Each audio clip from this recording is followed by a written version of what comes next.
prevalecía el miedo, diría yo, al subsuelo que tenemos, un subsuelo reconocidamente acuoso, en aquel entonces más que ahora.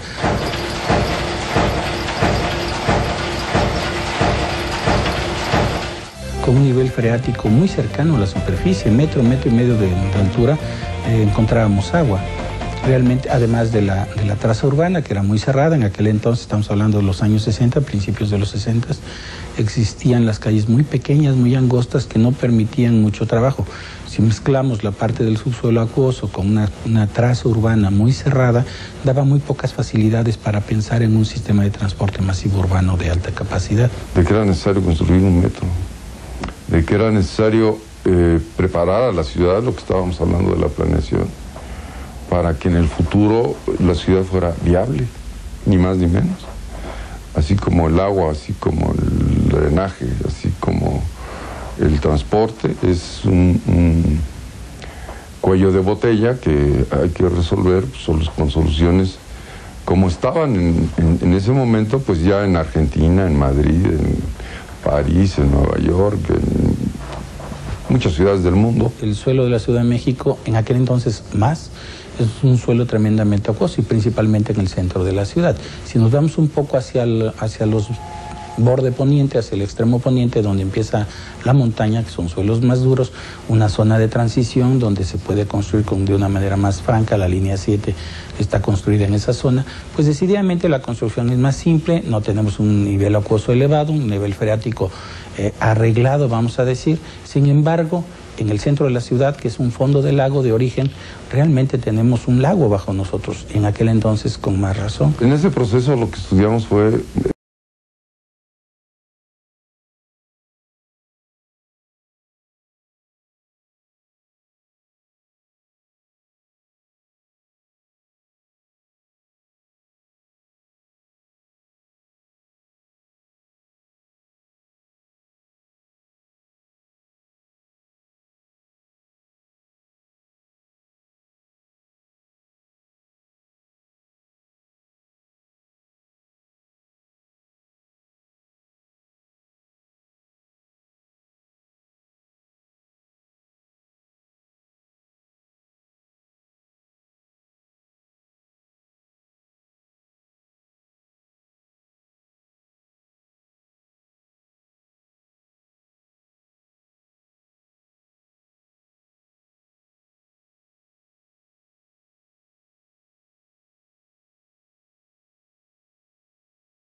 muy acostados para que no se pudieran, para que pudieran ser estables y nos permitieran construir y luego cerrar y tapar y irnos, pero eso afectaba a todas las instalaciones, todos los edificios que estuvieran cercanos, ¿no? Aquí lo que se hacía era una construcción con trincheras a los lados, construcción de una trinchera que se rellenaba después con un lodo fraguante, con lodo bentonítico, que le daba una estabilidad al lugar, aunque era pura agua. Cuando retiraban con las almejas el subsuelo que se estaba retirando, el material que se estaba retirando, de inmediato se rellenaba con agua. Entonces se inyectaba lodo fraguante, lodo bentonítico, de tal manera de sellar de alguna manera este lugar. Se metía en las rejas de construcción, una reja metálica que era propiamente hablando el armado, y se rellenaba después con cemento de rápido fraguado para que fuera el muro de acompañamiento. Esto nos daba una tabla estaca que daba los laterales del cajón a 6 metros de profundidad, depende de la zona, hay unos que son más profundos. Con eso ya se podía excavar a la zona central sin que el material externo se metiera hacia el cajón. Y por otro lado, protegiendo que las construcciones aledañas, laterales a la avenida donde se estuviera construyendo el túnel, el cajón de metro, pudieran sufrir algún deterioro. Este es un sistema que hasta la fecha se sigue usando en la zona central de la ciudad, que fue el que se utilizó en la mayor parte de esta primera etapa de construcción del metro. Ya después, obviamente, ya es todo el sistema constructivo que se sigue para este sistema, que es llegar a retirar todo el material para hacer el cajón. Entonces sí, construir los muros vilán, que son los que se vendrían a un lado, una losa de piso, aproximadamente 6,50 de profundidad, 7 metros de profundidad de la superficie, una losa de piso, construir, va inclinada obviamente para poder darle un drenaje que después se recolecta en las zonas bajas, y después de los muros poner arriba una losa, que son un juego de losas, no es una sola losa construida in situ. Normalmente de origen se usaron ya prefabricadas, tramos de losa que se iban colocando encima y se armaban, o sea, se entrelazaban los materiales metálicos a efecto de hacer un cajón armado totalmente cerrado. Como se pretendía, como fue realizado originalmente, tener una red subterránea, la gran ventaja de un sistema de transporte masivo es que no invade la vialidad y permite el desarrollo de la ciudadanía, de la vialidad, de los transportes públicos de superficie y privados, por supuesto, de manera normal.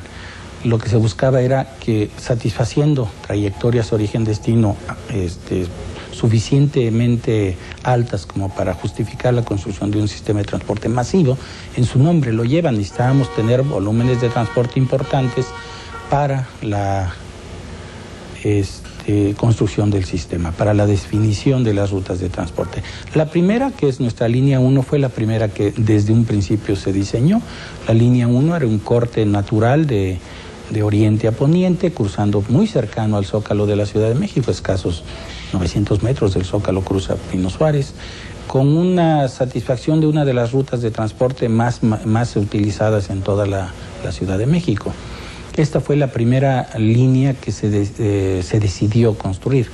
La línea 2 originalmente no estaba diseñada para construirse como la conocemos actualmente, sino que era un diseño más bien del centro de la ciudad, del Zócalo, cercano al Zócalo de la ciudad, hacia el norte, esto es hacia los Indios Verdes, un poco más al norte.